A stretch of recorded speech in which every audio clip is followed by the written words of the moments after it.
Today's 4 important crypto news.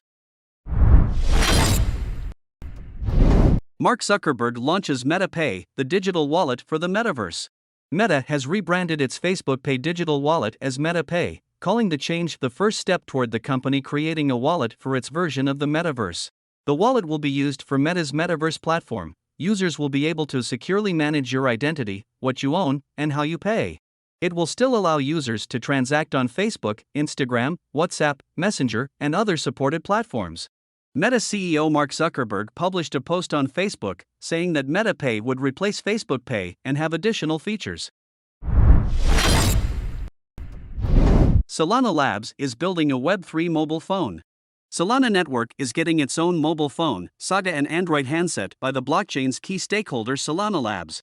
The phone marks Solana's biggest bet yet on mobile-focused growth. It will feature a Web3 dApp store, integrated Solana Pay to facilitate QR code-based on-chain payments, a mobile wallet adapter, and a seed vault that will store private keys deep within the recesses of the phone.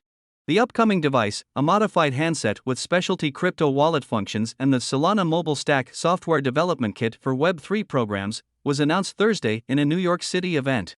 It will cost around $1,000 and begin delivery in early 2023.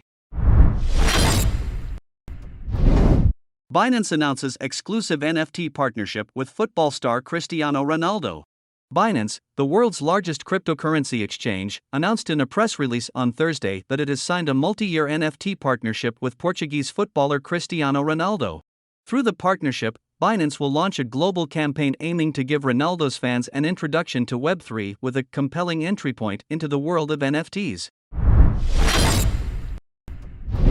Bitcoin holds steady above $21,000 amid stock gains.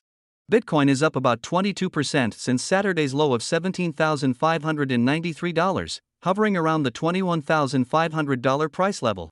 After a weekend where Bitcoin saw $7.3 billion in realized losses, the largest cryptocurrency erased all weekend losses and was recently up nearly 7% in the last 24 hours to around $21,206.